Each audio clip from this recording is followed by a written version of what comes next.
अच्युतं केशवं कृष्णदामोदरं रामनारायणं जानकीवल्लभम्। हरे कृष्णा। आप सभी को पुत्रदा एकादशी की हार्दिक शुभकामनाएं।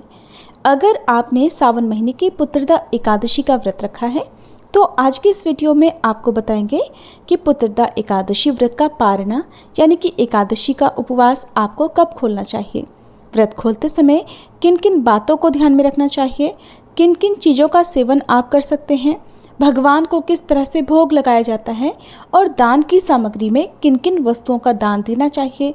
अगर आप समय पर दान ना दे पाए तो फिर आपको कब दान देना चाहिए। इसके अलावा द्वादशी तिथि के दिन आपको किन किन बातों का ध्यान रखना चाहिए, ये सारी जानकारी आज की इस वीडियो में आपको मिलने वाली है। किसी भी एकादशी व्रत का पारणा यानी एकादशी का उपवास अगले दिन सूर्योदय के बाद किया जाता है। ध्यान रखें कि शुभ मुहूर्त में, निर्धारित मुहूर्त में ही व्रत का पारणा कर लेना चाहिए, नहीं तो रखे गए उपवास का कोई भी फल नहीं मिलता है। एकादशी का उपवास बहुत कठिन होता है क्योंकि पूरे 3 दिन तक इसमें नियमों का पालन करना होता है। अगर आपने कुछ जरूरी बातों का ध्यान द्वादशी तिथि के दिन नहीं किया तो तब भी व्रत का पारणा अधूरा रहता है। इस बार जैसा कि आप सभी जानते हैं 16 अगस्त दिन शुक्रवार को सावन महीने के शुक्ल पक्ष की पुत्रदा एकादशी का व्रत रखा गया है। द्वादशी तिथि प्रारंभ होगी 16 अगस्त शुक्रवार की सुबह 9:40 से और इसी के साथ हरिवासर का समय भी शुरू हो जाएगा।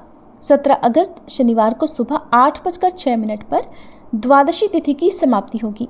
ध्यान रखें कि हरिवासर का जो समय होता है वो द्वादशी तिथि लगते ही प्रारंभ हो जाता है और 5-6 घंटे तक रहता है। नियमों के अनुसार हरिवासर के समय व्रत नहीं खोला जाता है। इस समय में भगवान के मंत्रों का अधिक से अधिक जाप करना चाहिए। 17 अगस्त शनिवार को द्वादशी तिथि के दिन सूर्योदय होगा सुबह 6:08 पर, सूर्यास्त होगा शाम 6:53 पर। ब्रह्म मुहूर्त सुबह 4:31 से 5:19 तक रहेगा, जिस समय आप सुबह स्नान करके पूजा कर सकते हैं। अमृत काल सुबह 7:11 से 8:44 तक रहेगा। राहु काल सुबह 9 से 10:30 बजे तक रहेगा। सबसे पहली बात जिसका आपको इस बार ध्यान रखना है कि शनिवार को सुबह 8:06 तक आपको व्रत का पारणा कर लेना चाहिए, क्योंकि इसके बाद से त्रयोदशी तिथि लग जाएगी। अगर द्वादशी तिथि रहते हुए व्रत का पारणा ना किया जाए तो इसका भी दोष लगता है और ऐसा व्रत अस्वीकार हो जाता है। शुक्रवार के दिन हरिवासर का जो समय है वो दोपहर 3 बजे तक समाप्त होगा, इसलिए आपको हरिवासर के समय में जितना हो सके भगवान की कथाओं लीलाओं का भी श्रवण करना चाहिए।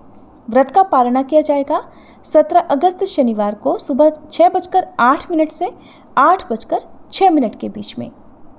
यही व्रत पारणा का निर्धारित मुहूर्त है। इससे पहले आपको भगवान का पूजन, भजन, कीर्तन जो भी आपकी सामर्थ्य हो कर लेना चाहिए और निर्धारित मुहूर्त में स्वयं आपको व्रत का पारणा करना होता है यानी उपवास खोलना होता है। इससे पहले आप भगवान के लिए भोग प्रसाद भी तैयार करके रखें। जिस प्रकार कोई बिना स्नान किए सरस्वती नदी में अपने चरण डालता है तो वह अपने पुण्य को नष्ट कर डालता है, उसी प्रकार अगर कोई द्वादशी पर भी अपने द्वारा रखे गए एकादशी व्रत का पारण नहीं करता है तो उसके समस्त पुण्यों का नाश हो जाता है। और एकादशी व्रत तभी पूर्ण होता है जब द्वादशी पर निर्धारित समय में एकादशी व्रत का पारण किया जाए। परम पुरुषोत्तम श्री लक्ष्मी नारायण भगवान की पूजा करने के बाद भक्त को अपने द्वारा रखे गए उपवास को भगवान को अर्पण कर देना चाहिए और इस व्रत के पुण्य को प्राप्त करने के लिए व्रत के पारण के साथ ही श्री लक्ष्मी नारायण भगवान का ध्यान करना चाहिए। एकादशी व्रत का पारण करने के लिए एकादशी के अगले दिन यानी द्वादशी तिथि को सुबह सूर्योदय से पहले उठकर स्नान आदि से निवृत्त होकर खुद को स्वच्छ और शुद्ध करके भगवान की विधि विधान से पूजा करें। फिर तुलसी माता की पूजा करें। तुलसी माता में जल अर्पित करके 3 बार परिक्रमा करें और फिर तुलसी माता को कोई भी फल या मिठाई अर्पित करें। फिर तुलसी के पौधे के समक्ष बैठकर ही हरे कृष्णा मंत्र का या ओम सुभद्राय नमः, ओम सुप्रभाय नमः, ओम हरि प्रियाय नमः इन मंत्रों का अपनी क्षमता अनुसार जाप करें। फिर भगवान के लिए सात्विक भोग तैयार करें। भगवान के लिए भोग तैयार करते समय हमेशा भगवान का ज़्यादा से ज़्यादा स्मरण करना चाहिए, या फिर भगवान की कथाओं लीलाओं का श्रवण करना चाहिए। फिर श्रद्धापूर्वक भगवान को भोग समर्पित करना चाहिए। द्वादशी तिथि को भगवान श्री हरि और भगवान श्री कृष्ण का ध्यान करना चाहिए। फिर भगवान को जल और भोग तुलसी पत्र रख कर प्रेम और श्रद्धा के साथ अर्पित करें। आप हमेशा ध्यान रखें कि आपको भगवान की पूजा और भगवान को भोग एकादशी व्रत पारण मुहूर्त से पहले लगाना है, क्योंकि निर्धारित मुहूर्त में आपको स्वयं व्रत का पारण करना होता है। अब स्वयं व्रत का पारण करने के लिए अपने दाहिने हाथ में गंगा जल लेकर भगवान के समक्ष बैठकर जिस प्रकार आपने एकादशी व्रत रखने का संकल्प लिया था, उसी प्रकार द्वादशी तिथि को व्रत पारण का संकल्प भी लेना चाहिए और इस प्रकार सच्चे मन से कहना चाहिए कि हे श्री लक्ष्मी नारायण भगवान, आपको मेरा बारंबार प्रणाम है। हे श्री हरि, आज मैं अपने द्वारा रखे गए एकादशी व्रत का पुण्य आपके श्री चरणों में अर्पित कर रही हूँ। मेरे द्वारा अर्पित किए गए व्रत से आप प्रसन्न होइए और मुझे अपनी शरण प्रदान कीजिए। हे प्रभु, आपके श्री चरणों में मेरी भक्ति सदा इसी तरह बनी रहे, ऐसा आशीर्वाद मुझे प्रदान करने की कृपा कीजिए। हे प्रभु, आप हमारे लिए वही कीजिए जो हमारे लिए हितकर हो। ध्यान रखें कि भगवान से कभी भी अपने लिए भौतिक सुख सुविधाओं की याचना नहीं करनी चाहिए। केवल भगवान की भक्ति या मोक्ष प्राप्ति की ही इच्छा करनी चाहिए, क्योंकि जब हम केवल भगवान की भक्ति मांगते हैं तो हमें सभी प्रकार के सुखों की प्राप्ति भगवान के आशीर्वाद से स्वतः ही हो जाती है। इस प्रकार संकल्पित जल को भगवान के चरणों में अर्पित कर देना चाहिए। फिर भगवान से प्रार्थना करने के बाद आप अपने घर में किसी वैष्णव को या फिर किसी ब्राह्मण को आमंत्रित करें, उन्हें भोग प्रसाद और दान दक्षिणा देकर संतुष्ट करें। अगर घर पर आमंत्रित करना संभव ना हो तो आसपास मंदिर में जाकर कुछ दान अवश्य करना चाहिए। जब द्वादशी तिथि को दान दिया जाता है तो आपके घर की सुख और समृद्धि में वृद्धि होती है। प्रत्येक गृहस्थ का ये परम कर्तव्य होता है कि अपने द्वारा कमाए गए धन का कुछ हिस्सा दान पुण्य में अवश्य खर्च करें। इसके बाद भोग प्रसाद का कुछ हिस्सा गौ माता के लिए निकाल कर रखें।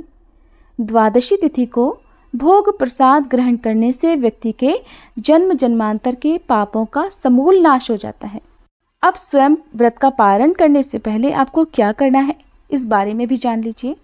एकादशी व्रत को कुछ लोग पूरी तरह से निर्जल रहकर करते हैं, यानी जल की एक बूंद भी नहीं पीते।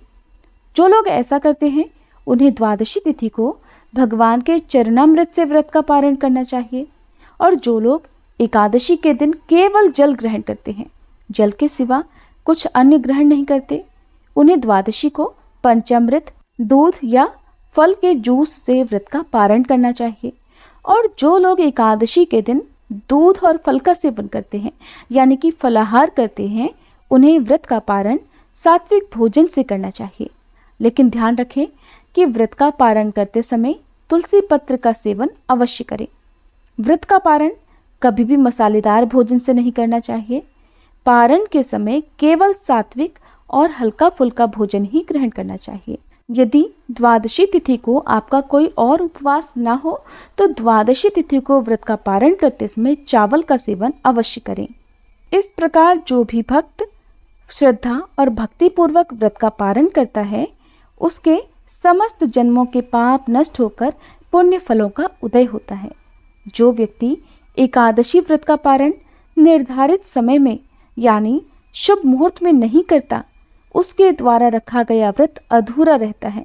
इसलिए अगर आप एकादशी का व्रत रखते हैं तो आपको हमेशा शुभ मुहूर्त में ही व्रत का पारण करना चाहिए, क्योंकि इस बार पुत्रदा एकादशी है और इस दिन भगवान श्री कृष्ण के बाल स्वरूप की पूजा की जाती है। तो आपकी यदि संतान से जुड़ी कोई मनोकामना हो जिसकी पूर्ति आप चाहते हो, तो आज द्वादशी तिथि के दिन आप लड्डू गोपाल जी को या भगवान श्री कृष्ण को नई बांसुरी अर्पित करने के बाद माखन मिश्री का भोग लगाएं और माखन मिश्री का दान भी करें।